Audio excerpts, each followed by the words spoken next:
Hello, my name is Parvati, and today I'll be presenting the TOCTOU problem in remote attestation and the proposed solutions. So this is basically a paper on the TOCTOU problem in remote attestation. So let's look at the table of contents. So first of all, we'll talk about the IoT devices, a brief history on IoT devices, and the most common applications of the IoT devices, the risk and threats of the on the IoT devices, how they are like more vulnerable towards the attacks.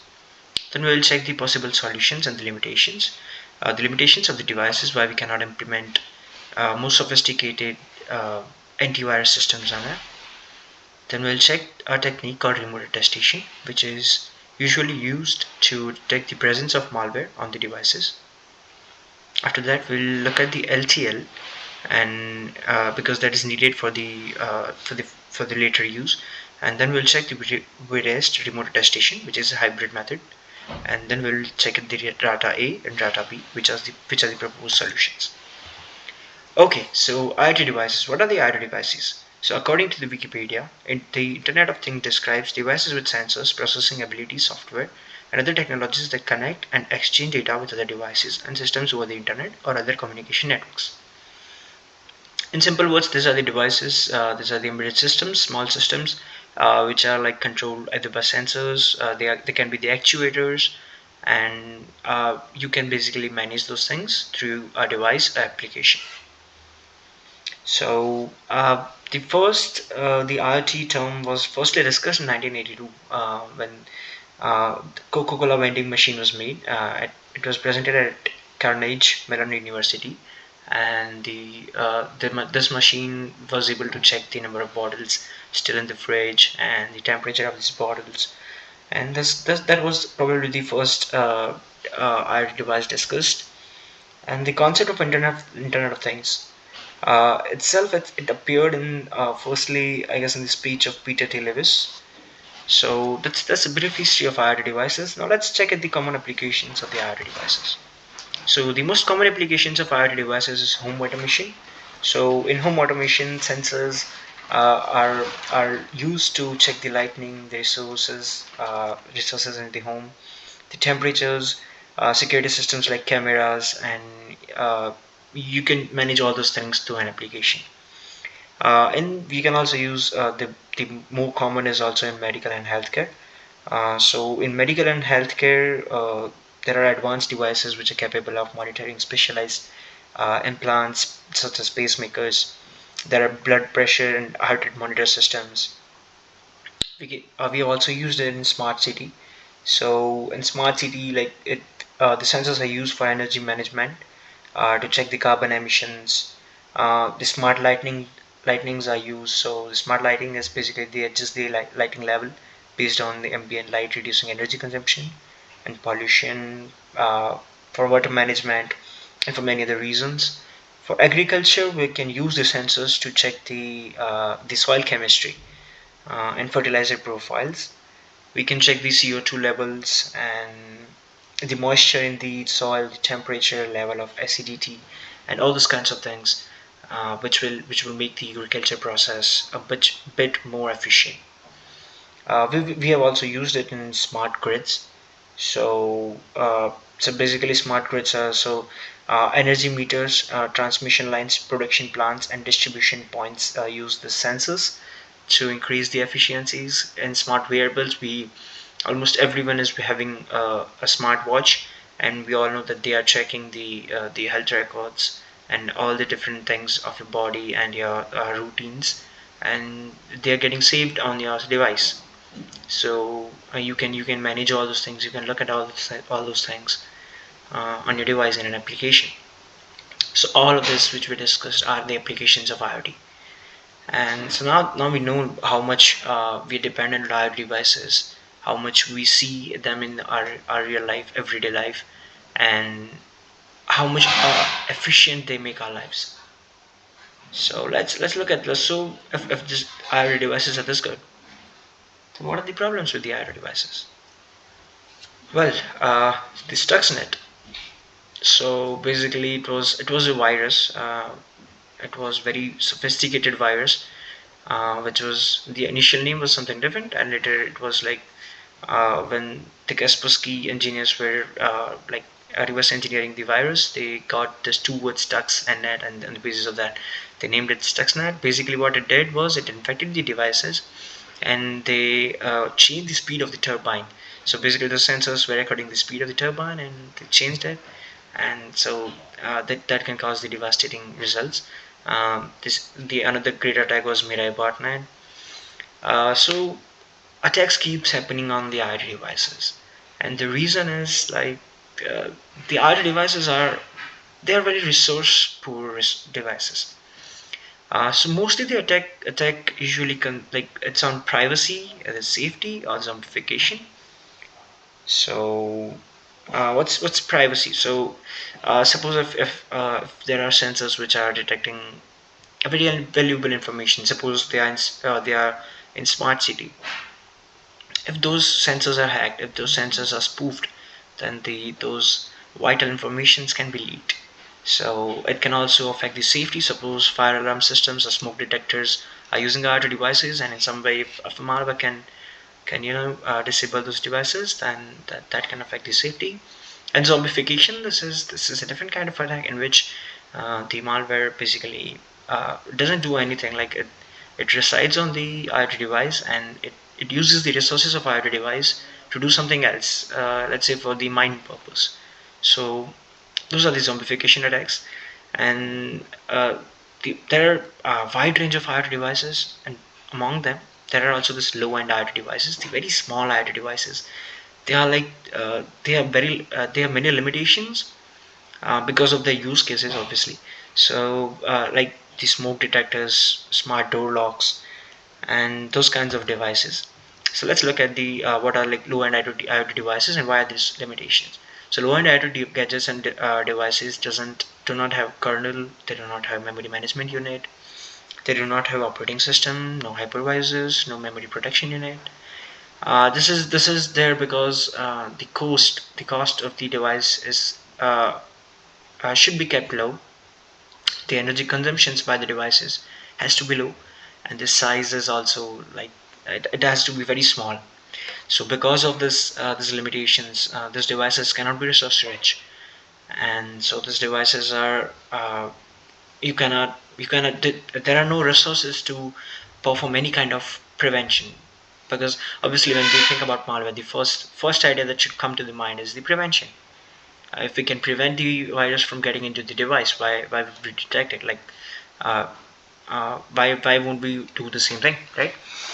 But the resources are not there. The resources are not enough to install a sophisticated anti-malware antivirus system. So obviously the last resort and the next best option is the detection.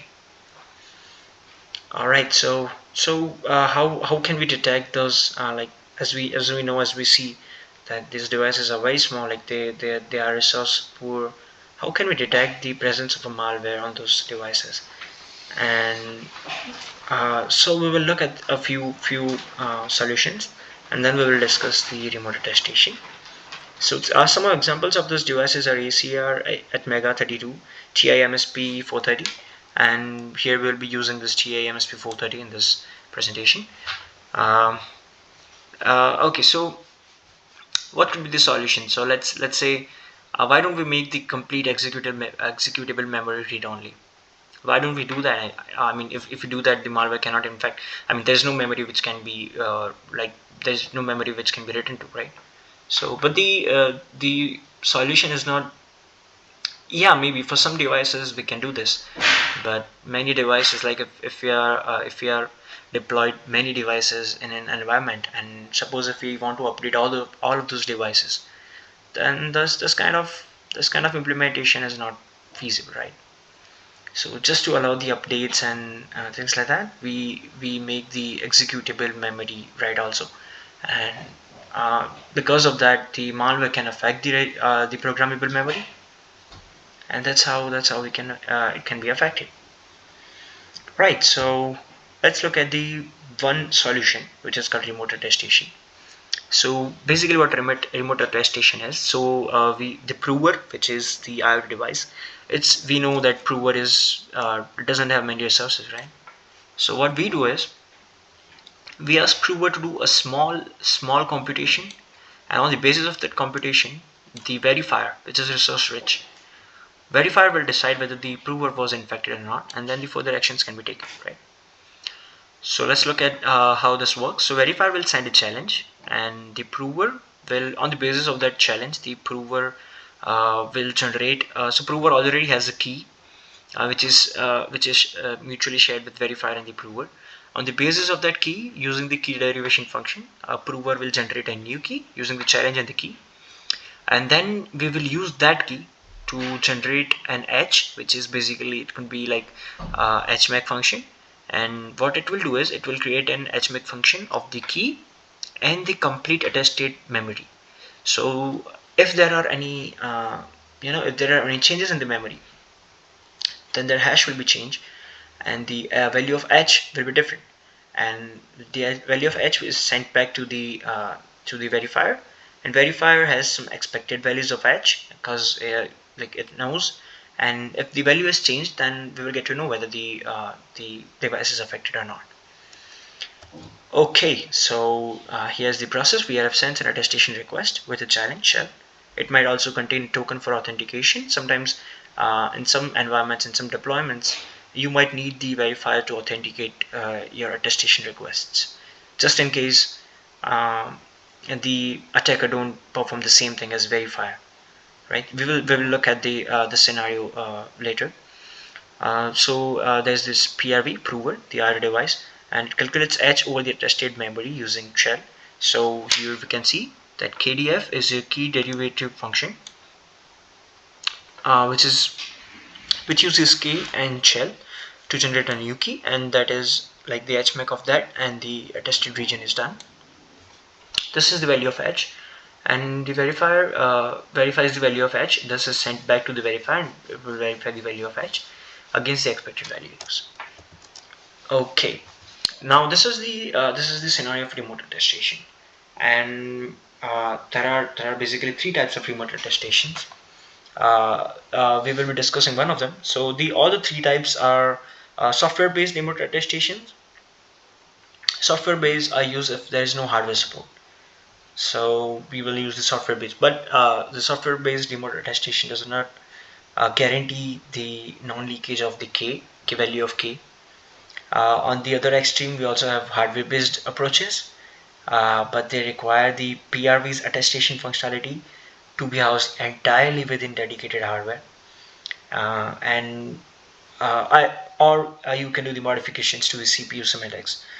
But there's as it already seems that this is like a very costly and a bit non-feasible option.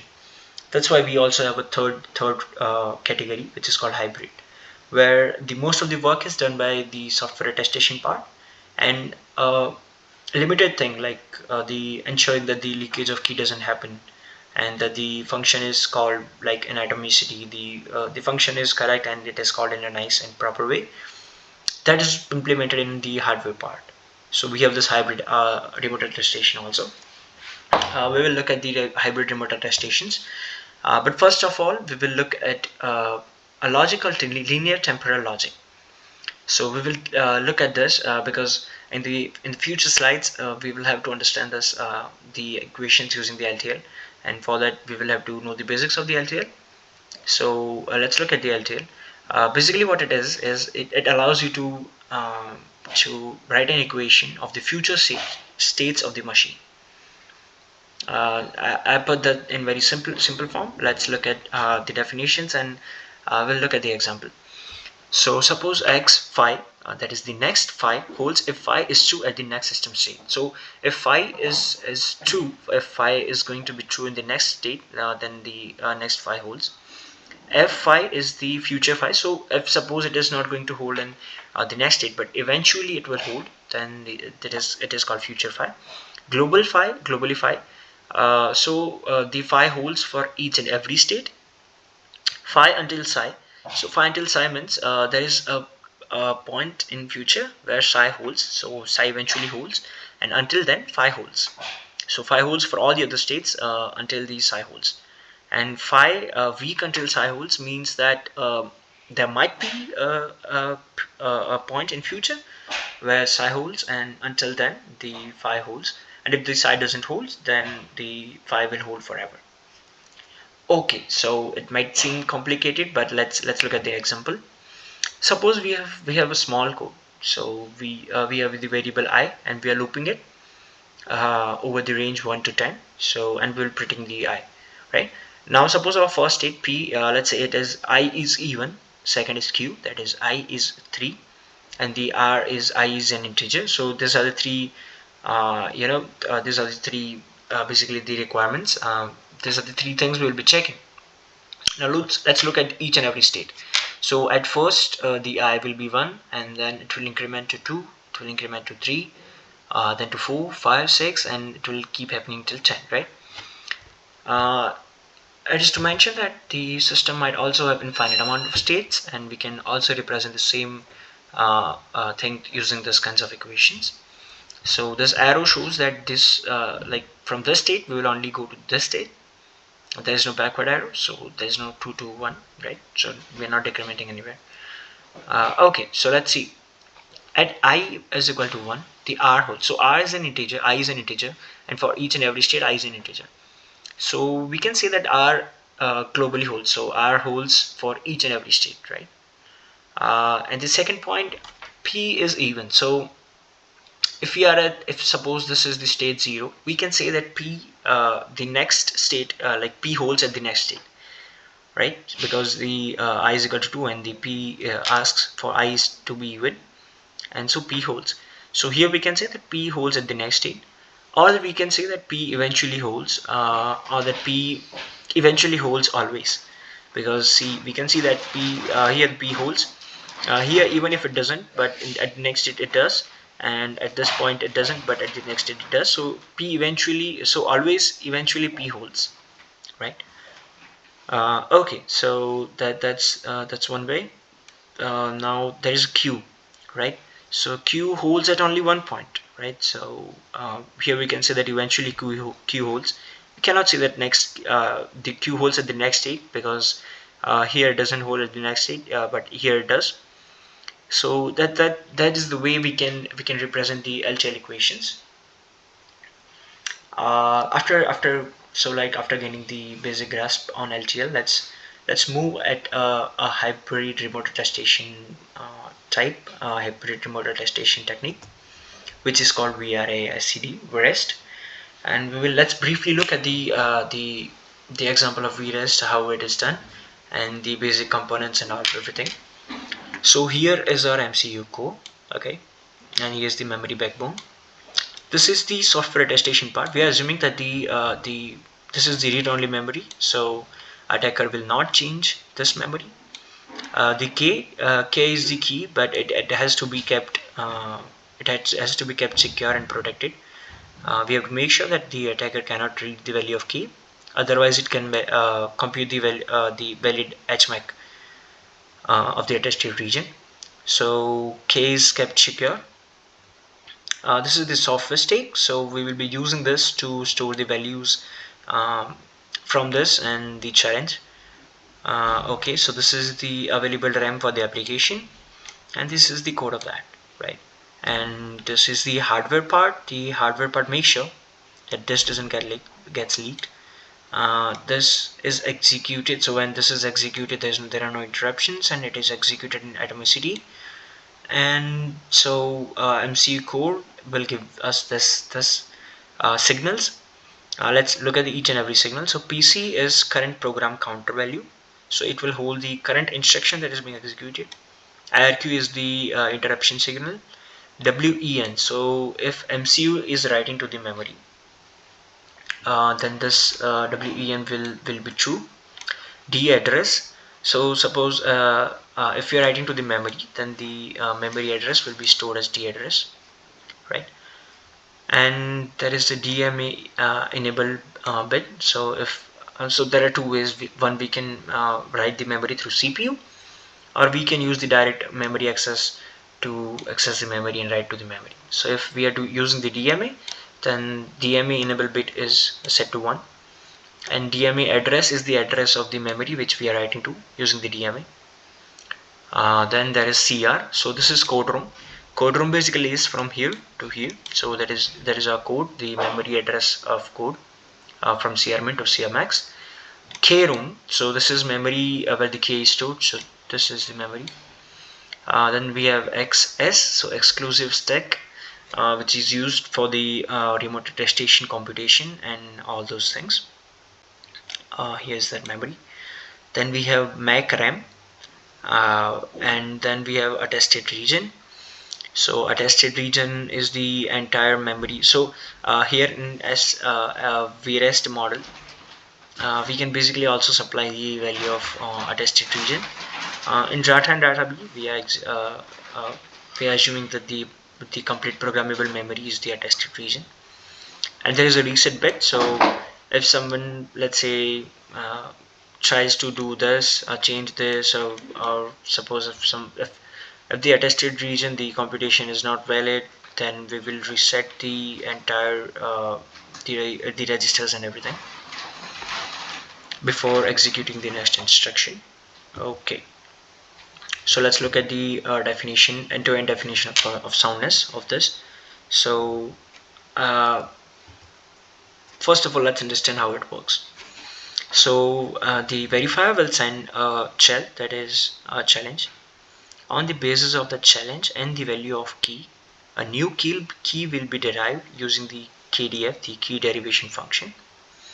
On the basis of that key, we will take the value of the attested region, the complete memory of the attested region, and we will calculate a value HMAC. We will take the HMAC of that value in the key, and this value H will be placed exactly at the place where the so challenge is stored here first, and then the H value is stored here, and that is sent to the verifier. So this is how it works, and let's look at the definition. So of array computation. So PC is equal to, at the first, the CRmin, which is the code has started, and the AR is equal to M. So attested region, M is basically any AR value. So the AR value is the memory value, and the MR, which is the memory region, is the shell. Let's look. So here the shell is placed, and at the memory region the shell is placed, and then the so if there is no reset and no reset until the value of PC is CRmax. So this means the complete execution of the software attestation code. And that implies that the PC is equal to CRmax, which means the complete code has been executed. We are at the last instruction of the code, and the MR, which is at first where the challenge value was placed, is now replaced with the HMAC of key derivation function of K and shell, and the HMAC of that and M. So this is the where the H value is stored, and then we'll send it back. So this was the key derivation function, and let's so this is basically the VREST and how it works. uh, I'll give a brief overview again. So software attestation part, it makes sure that the software like the code is there. The hardware part makes sure that the key doesn't get leaked, and this part is not writable. Otherwise, obviously the attacker can write this part, and then basically it's bypassed, completely bypassed. Let's look at the verification of VREST.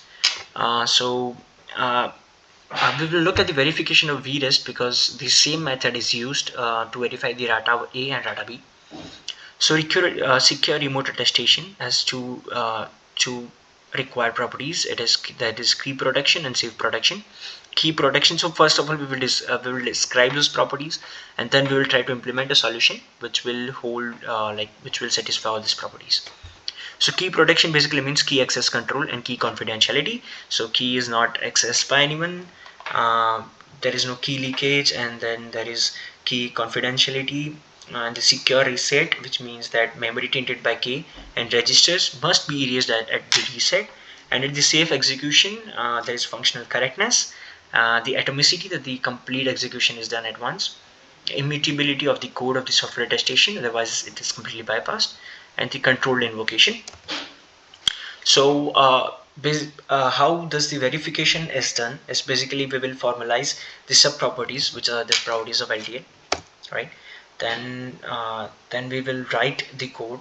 So every LTL is divided into the sub modules, and every sub module is formally stated as a finite state machine, and we will write them using the Verilog hardware description language. And that language, like after writing them, they have converted it to so they have compared it with the LTL, and after that all those submodules are integrated together using the Verilog to SMB converter. They are converted to SMB language, and then it is again verified using the NUSMB. So this is how we are verifying. This is how the verification process works. This is how we do the software attestation part. We write the modules for hardware attestation, and at the end, the both are again checked at this level, right? So this is how the verification is done. We have looked at this because the verification of RATA A and RATA B is almost similar to this. All right, let's look at the TOCTOU problem. So what is the TOCTOU problem? TOCTOU problem basically means, so the word TOCTOU means time of check to time of use. So we are checking something, at some time we are checking something, and after that we are using that value. So this is the basic explanation of the TOCTOU problem. But where does it fit in the RA solution? Like why are we talking about this TOCTOU problem? Okay, so suppose there is an adversary. So these are the points where we are doing the remote attestation. So CRA, CRA. This is the genuine time of application, right? So there is no change during this computation. We know that because if there is, then it will be detected as the attested region will change, right? But suppose if the adversary comes, does a malware like notorious thing here somewhere, and it erases itself before the next attestation request, then it will never be detected, right? So that's a scenario, and that's a TOCTOU problem in remote attestation.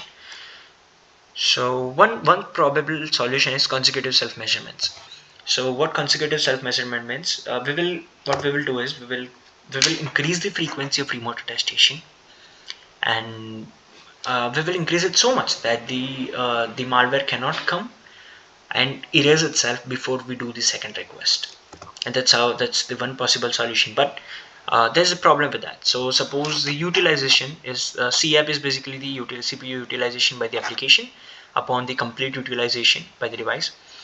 In order for consecutive self measurement to be secure, so the adversary should in order to exploit this, the adversary should come and go in this region, right? So in order for it to be secure, the C app has to be smaller than the C adversary, right? And let's assume that the C adversary is 10 to 6 cycles. This implies that the C app should be smaller than 10 to 6 cycles in our implementation. And suppose if 3.6 to 10 into 10 to 6 CPU cycles are used to attest 4 KB, then the utilization is expressed here, and that is smaller than 21.74%. So basically we are performing DDoS on ourselves only. So this is not a feasible solution as it completely sounds. Let's look at the other solution, which is TOCTOU secure RA. So what it will does is it will ensure the memory integrity over the complete period. We will also look in future that this can be linear, so it doesn't depend on the size of the attested region.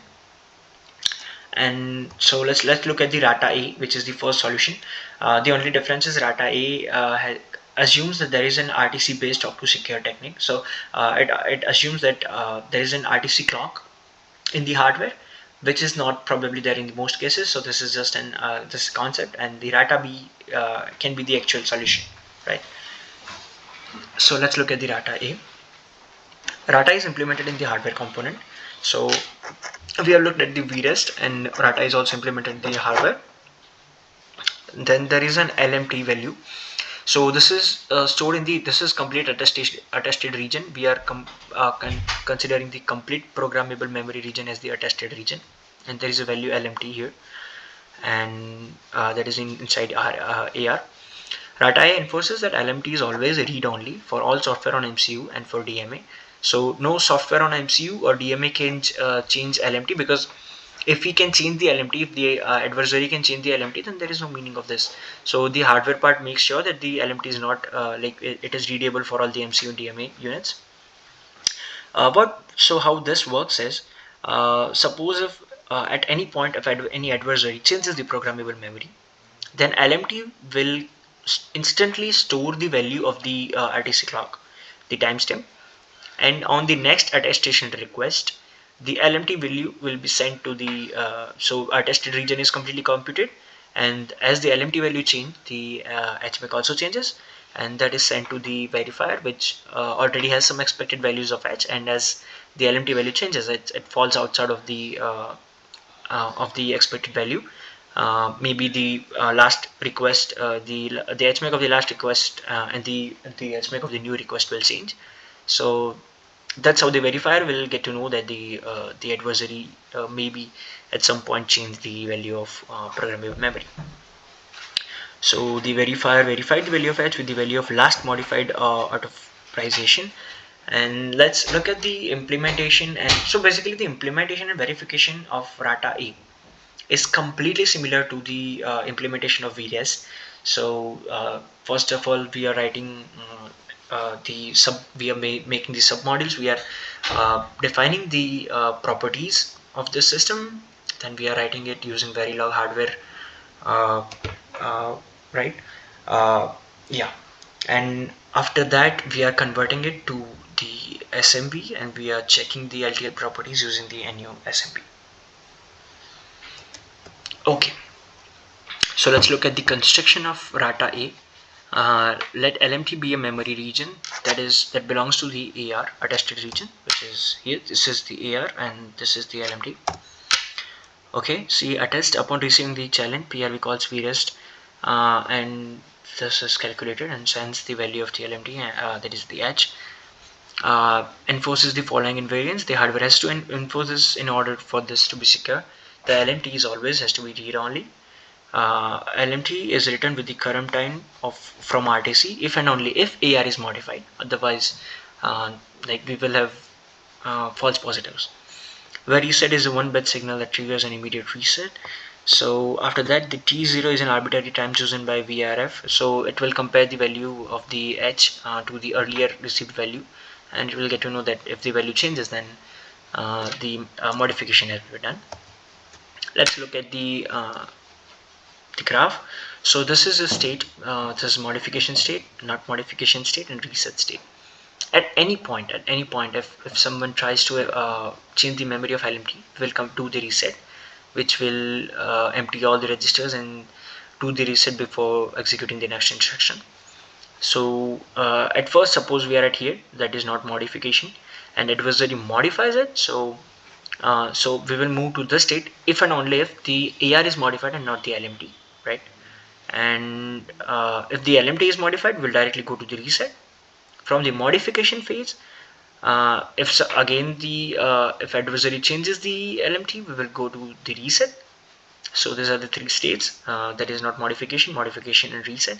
And after here, after the modification, the LMT value has been time stamped, and the LMT value has been changed, and because of that, when the next remote attestation request comes, the HMAC of the complete attested region will be calculated, and that will have the value of LMT, and the verifier will get to know that there's something wrong, right? So the next proposed solution, which is this can be the actual solution. This is the data B. It doesn't assume that there is any RTC clock, and what it does is, in simpler terms, it uses the value of shell as the time. So and as it suggests, the value of shell has to be unique every time. So let's look at this. So data B assumes that there is no RTC clock. So it says the value of LTL as the new value of shell after memory chain. Rata B security is dependent on this property. So no software CA overwrite LMT, otherwise reset is done. Right, again similar to the last Rata A solution. An update to LMT is done only after successful authentication or a test request.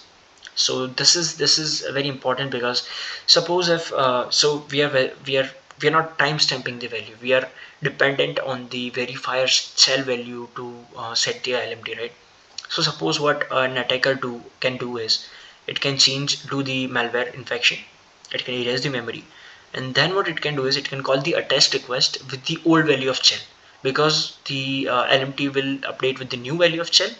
The value of the shell is stored here, and the verifier will never know that the value changed at any point, right?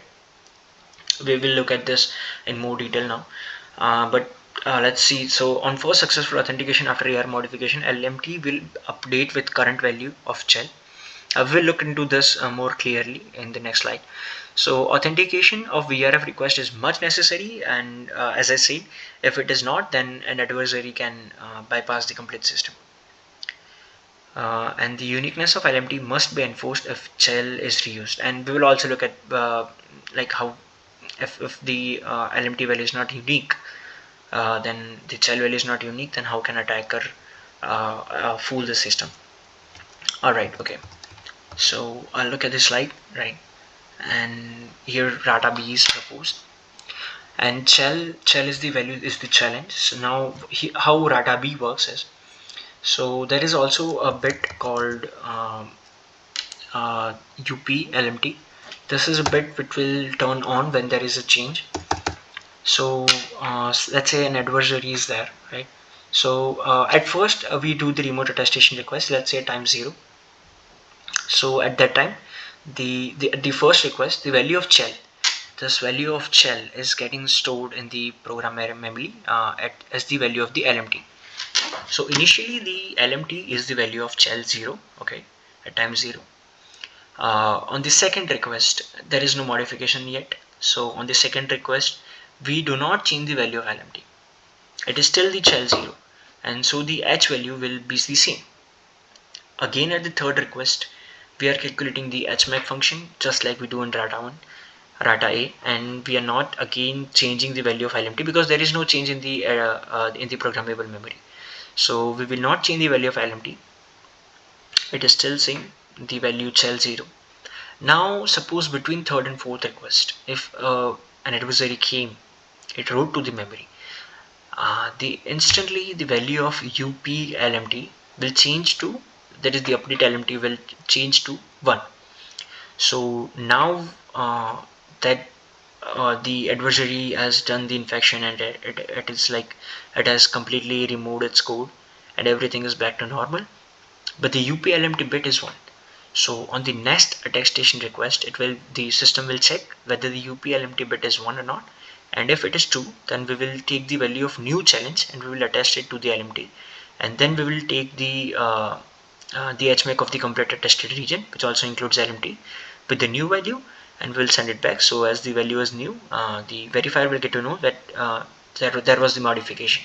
Here one drawback is we don't know the exact timestamp. We are not getting the timestamp from the RTC, but we will get to know that the change was done, right? So this is how it is proposed, and this is the construction of that, explained in the same way. So request VRF generate spare child auth, call various software. What the attest function does is it will first of all authenticate it. Why we need to authenticate is we know the system how it works. Now suppose if the adversary comes and change the memory, at that point the UPLMT bit, this UPLMT is set to 1. So basically on the next attestation request we will change the value of shell, right? And what adversary it will do is it will use the shell 0 value and call the attest function. So again the value of LMT has changed, but it has changed to the initial value. Now on the next request, when verifier will do the attest, it will get the same results because the shell value is again the shell 0. So that's why it will be not detected. And again the uniqueness of the system, the uniqueness of the challenge, because suppose the challenge is incremented 1 2 3 4 and after that it is set to 1. At the first request the challenge is 1, so the LMT value is 1. At the second request there is nothing, so it will stay 1. At the third request there is no change to the programmable memory, it will stay 1. At the third request it will stay 1. At the fourth request, what it will do is the adversary will come and affect the memory. So now right now the LMT value is 1, the request is 4th. So after this we are reusing the value, that is the at the next request the value of child will be 1. Now even though the programmable memory has changed, and as we know the UP-LMT bit will be 1, and that's why the LMT value will change, but it is changing to the new value which is equal to the old value. So again the HMAC is same, and the verifier will never know. That's why the uniqueness is important of the challenge and the LMT, right? So this is how the RATA B works. uh, let's look at the diagram. So at first we are suppose at this not modification phase. PR is so at any point if the LMT bit is changed, again we will move to the reset. At any point if the modification is done to the attested region, we will move to this state which is modification state. Right here the UP LMT bit is set to 1. Right after this, as soon as the PC is CR auth, that means the CR auth, the authentication is done, we will move to the update phase. At any point in time, at any state, if the modification of LMT is done, we will directly move to the reset. Okay. So after the authentication, we'll move to the update, and then after like PC CR auth, we will move to the attest region. So uh, we will do the attest function, and only after the authentication we'll do the attest function. This basically makes sure that, and yeah, and that's it. So there is no not modification. From that we will move to the modification if any changes is done to the attested region. From modification we will move to the update region after authentication, right? And then those values will be set. Let's look at the evaluation of RATA, and we will quickly look. So as compared to the open MS4, there are the lookup tables increases. So initially it is 184.9, it increases to 1816 VREST. RATA A increases it by 1875 and 1919 in RATA B. Registers are 692, 698, 702, 725. This is very minimal change. So here we have compared the values to other hybrid techniques which are not TOCTOU proof, but they are like they remotely assembled to the techniques we have used in RATA and RATA B. So we can check the number of additional lookup tables, and they are very minimal in RATA and RATA B as compared to this other techniques, and the additional registers are also very minimum. So how this solution can improve and enhance the remote attestation method? So the one solution is, instead of computing the complete attested region, we will just compute the value of LMT at every request, right? So and if the value of LMT has changed, then we will compute the complete value of attested region, which will let us know that whether the memory region is still changed, whether it is the adversary changed and moved it back to the normal state. But we will for the normal request we'll just compute the value of LMT, and so it doesn't matter how big the attested region gets. The computation is still the suppose 32 bytes of LMT, then it is just the 32 bits, right?